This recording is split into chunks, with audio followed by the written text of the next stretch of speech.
Welcome to Sajib biology. আমরা last ক্লাসে পাকস্থলীর স্ট্রাকচার সম্পর্কে পড়াশোনা করছিলাম। দেখছিলাম যে পাকস্থলীর স্তর, পাকস্থলীর অবস্থান, আয়তন, এগুলো।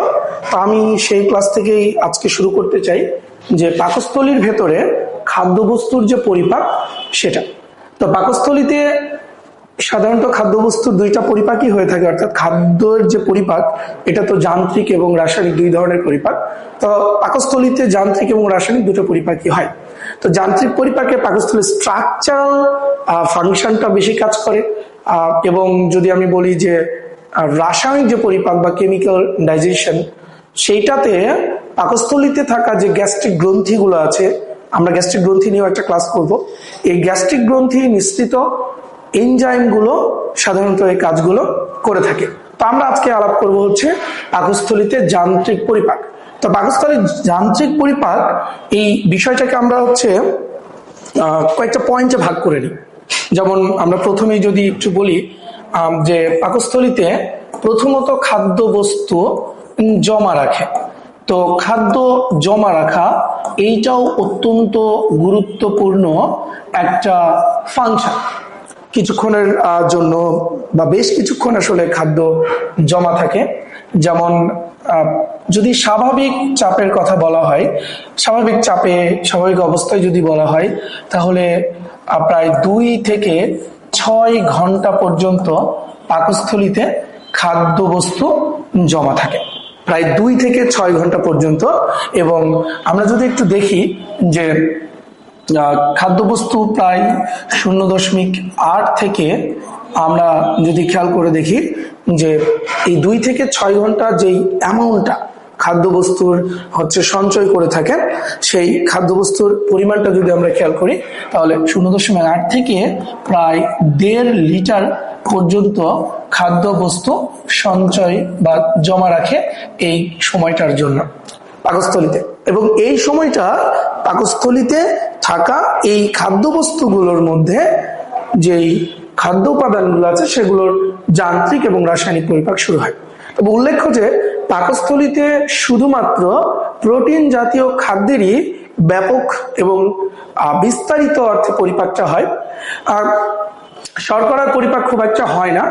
শর্করার পরিপাক মুখ থেকে শুরু হয়, যদিও মুখের সেই স্যালাইভা দিয়ে কিছুটা পরিপাক হতে হতে একদম ফাইনাল পরিবর্তনটা হয় হচ্ছে ক্ষুদ্রান্তে। কিন্তু আমরা যদি পাকস্থলীতে দেখি, তাহলে পাকস্থলীতে বেসিক্যালি মূল পরিপাকটা হয় প্রোটিন বা আমিষের। আর অল্প চর্বির ক্ষেত্রে খুবই অল্প, বা স্নেহ জাতীয় খাদ্যের ক্ষেত্রে খুবই অল্প একটু পরিবর্তন সাধিত হয়, তাও খুব বেশি না। তা আমরা বলতে পারি যে পাকস্থলীতে বেশিরভাগ যে পরিপাক সেটা প্রোটিন জাতীয় খাদ্যের হয়ে থাকে। তো আমরা বলছিলাম পাকস্থলীতে যান্ত্রিক পরিপাক কয়েকটা পয়েন্টে ভাগ করে আমরা পড়বো। তো আমরা যদি সেকেন্ড যে পয়েন্ট আমরা যদি বলি, সেকেন্ড পয়েন্ট আমরা পড়তে পারি ঠিক এভাবে আমরা বলতে পারি যে খাদ্যবস্তু ও পাক রস বা গ্যাস্ট্রিক জুস এর মিশ্রণ এইটাও আমরা বলতে পারি এক ধরনের যান্ত্রিক পরিপাকেরই অংশ। যেমন আমি একটু যদি পাকস্থলীতে এখানে একটু দেখাই যে পাকস্থলীতে একটা অংশ মানে পরিবর্তন হয় খাবারের মিশ্রণ, যেটাকে আমরা রেট্রোপালসান বলি। তো এই রেট্রোপালসানটা কি? রেট্রোপালসানটা হলো যে খাদ্যবস্তু সাধারণত এই পাকস্থলীতে আসার পরে আমরা যে ফান্ডাস দেখছি, ফান্ডাস হয়ে অ্যান্থ্রাম হয়ে খাদ্যবস্তুটা এই গ্যাস্ট্রিক গ্রন্থি নিঃসৃত বিভিন্ন রস, এনজাইম এবং খাদ্যবস্তুগুলো একে অন্যের সাথে এইখানে একটা ক্রমসংকোচন ঢেউ, আমরা বলতে পারি যে দুর্বল পেরিস্টালটিক যেই ক্রমসংকোচন বা কনস্ট্রাক্টর যে ওয়েবটা, সে ওয়েব সৃষ্টি হয় বা ঢেউ সৃষ্টি হয়। এই ঢেউয়ের ফলে খাদ্যবস্তু এই অ্যান্ট্রামে অর্থাৎ পাকস্থলীর মূল অংশে ঠিক এইভাবে বারবার এই যে ঢেউয়ের মতো যে চলা, এই চলার জন্য খাদ্যবস্তুগুলোর উপাদান নিজেদের সাথে এবং গ্যাস্ট্রিক জুস বা পাক রসের সাথে যে মিশ্রণ প্রক্রিয়া সম্পন্ন করে সেটাকে আমরা বলতে পারি এই রেট্রোপালসন।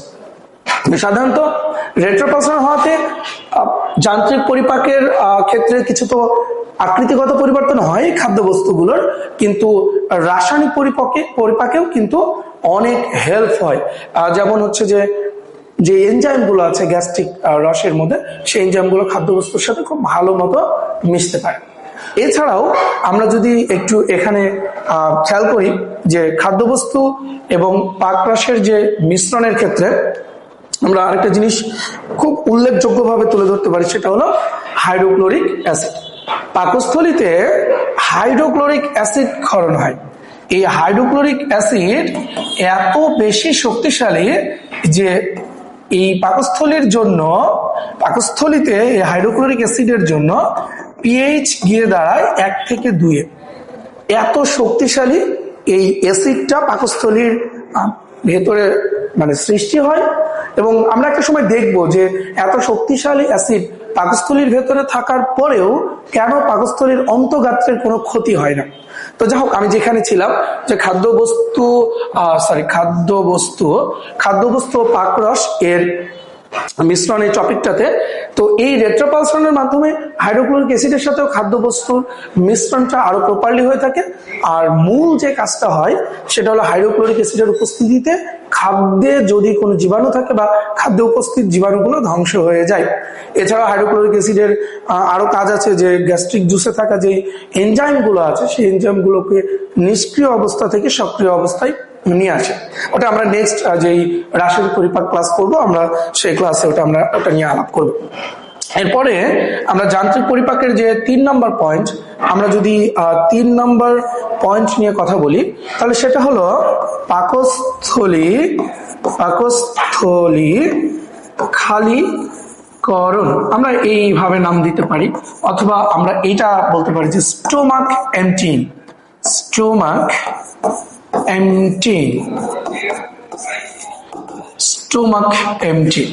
আমরা এভাবে নাম দিতে পারি। এটা অ্যাকচুয়ালি কি, আমরা এই পয়েন্টে কিভাবে তুলে ধরতে পারি যে যান্ত্রিক পরিপাক এর একটা ফাইনাল যে পরিণতি সেটা হলো কি, যে এখানে যে যান্ত্রিক পরিপাক বা রাসায়নিক পরিপাক হচ্ছে, খাদ্যবস্তু প্রায় অর্ধপাচিত অবস্থায় গেছে। পাকস্থলীতে খাদ্যবস্তু যে অর্ধপাচিত বা পেস্টে রূপান্তরিত হয় সেটাকে পাক মন্ড বা কাইম বলে থাকে, সেটা খেয়াল রাখতে হবে। তাহলে এই পাক মন্ড বা কাইম সাধারণত পাকস্থলী থেকে ক্ষুদ্রান্তের যে ডিওডেনাম আছে সেই ডিওডেনামে যায়। এই যে ডিওডেনামে যায় খাবারটা, এই ব্যাপারটাকেই আসলে আমরা এই বিষয়টার সাথে তুলনা করছি যে পাকস্থলী খালিকরণ বা স্টোমাক এমটিং। তো খুব ইন্টারেস্টিং একটা পয়েন্ট এটা। পাকস্থলী খালিকরণের সাথে 2টা হরমোন ওতপ্রোতভাবে জড়িত। একটা হলো গ্যাস্ট্রিন হরমোন, যেটা পাকস্থলীর থেকে ক্ষরণ হয়, আর আরেকটা হলো সিক্রেটিন হরমোন, যেটা ক্ষুদ্রান্তের অন্তঃপ্রাচীর থেকে ক্ষরণ হয়। তাহলে আমরা কি বলতে পারি এইটা আসলে কিভাবে কাজ করে আমরা একটু যদি দেখি, যেমন আমরা বলতে পারি গ্যাস্ট্রিন হরমোন।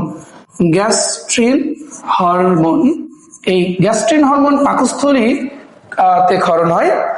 এটা পাকস্থলীতে ক্ষরণ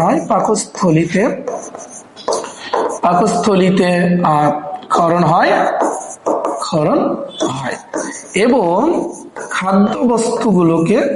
এবং খাদ্যবস্তুকে ক্ষুদ্রান্তে যেতে সাহায্য করে। আমরা এইভাবে বলতে পারি যে হলো গ্যাস্ট্রিন হরমোন কাজ করে থাকে। কিন্তু এই গ্যাস্ট্রিন হরমোনের যে কাজটা, এই কাজটাকে মূলত আরো বেশি প্রভাবিত করে থাকে, আসলে নেগেটিভলি প্রভাবিত করে থাকে আমরা বলতে পারি। সেটা হলো এই ক্ষুদ্রান্ত্রের অন্তঃপ্রাচীরে নিঃসৃত সিক্রেটিন হরমোন। সিক্রেটিন হরমোন কি কাজ করে থাকে আমরা যদি একটু দেখি যে সিক্রেটিন হরমোন কি কাজ করে থাকে, আমরা একটু লক্ষ্য করলে বুঝতে পারবো সিক্রেটিন হরমোন কি কাজ করে থাকে। তাহলে সিক্রেটিন হরমোন যেটা করে থাকে সেটা হলো যে পাকস্থলী থেকে যে ক্ষুদ্রান্তের ডিওডেনামে খাদ্যবস্তু যাচ্ছে এই বিষয়টাকে অতিরিক্ত হারে হতে বাধা দেয়। অর্থাৎ সোজাসুজি যদি বলি, সিক্রেটিন এই হরমোনটা একদম গ্যাস্ট্রিন হরমোনের কাজে বাধা দেয় এবং গ্যাস্ট্রিন হরমোনের কাজকে থামিয়ে পাকস্থলী থেকে খাবার যেন অতিরিক্ত পরিমাণে ক্ষুদ্রান্তের ডিওডেনামে প্রবেশ না করে এই বিষয়টা মেকশিওর করে। তো এই ক্ষেত্রে আমরা সিক্রেটিনের কাজ আমরা বলতে পারি যে গ্যাস্ট্রিন হরমোনের কাজ, গ্যাস্ট্রিন এর কাজ প্রভাবিত করে, এর কাজ প্রভাবিত করে। তাহলে আমরা এইভাবে এই বিষয়টা বলতে পারি যে হলো পাকস্থলী থেকে যখন খাদ্যবস্তু ক্ষুদ্রান্তে ডিওডেনামে যাচ্ছে তখন সিক্রেটিন হরমোন মূলত গ্যাস্ট্রিন হরমোনকে বাধা দিচ্ছে যদি এটা অতিরিক্ত পরিমাণে যেয়ে থাকে। মূলত কোন দুইটা কারণে আমরা দুইটা কারণ ফাইন্ড আউট করতে পারি, যে দুইটা কারণে পাকস্থলী থেকে খাদ্যবস্তু তথা কাইম, খাদ্যবস্তুর যে মন্ড অবস্থা বা পেস্ট অবস্থা যেটা পাকস্থলীতে অর্ধপাচিত অবস্থায় আছে, এই কাইমটা ক্ষুদ্রান্তে যেতে বাধা পাই মূলত দুইটা কারণে। আমরা সেই দুইটা কারণ যদি বলি যে খাদ্যবস্তুর ক্ষুদ্রান্তে গমন, খাদ্যবস্তু ক্ষুদ্রান্তে যেতে বাধা পায় দুইটা কারণে, আমরা দুইটা কারণে বলতে পারি। এক নম্বর হলো ক্ষুদ্রান্তে যথেষ্ট পরিমাণে খাদ্যবস্তু আছে, খাদ্য উপাদান আছে, সুতরাং ক্ষুদ্রান্তে এর বেশি আর খাদ্য উপাদান যাওয়া সম্ভব না, পসিবল না বা দরকার নাই, সেক্ষেত্রে খাদ্যবস্তু গমন বাধা পাবে, যেটা সিক্রেটিন হরমোন করে থাকবে, গ্যাস্ট্রিন হরমোনকে প্রভাবিত করে। তাহলে ক্ষুদ্রান্তে যথেষ্ট খাদ্য উপাদান এর উপস্থিতি, যথেষ্ট খাদ্য উপাদানের উপস্থিতি এইটা যদি থাকে তাহলে একটা সময় গিয়ে পাকস্থলী থেকে খাদ্য ক্ষুদ্রান্তে আসা সাময়িকভাবে স্লো হয়ে যাবে অথবা বন্ধ থাকবে এই সিক্রেটিন হরমোনের জন্য। আর দুই নম্বর যে পয়েন্ট আমরা বলতে পারি যে কারণে বাধা পেয়ে থাকে সেটা হলো কাইম অতিরিক্ত অম্লীয় হলে,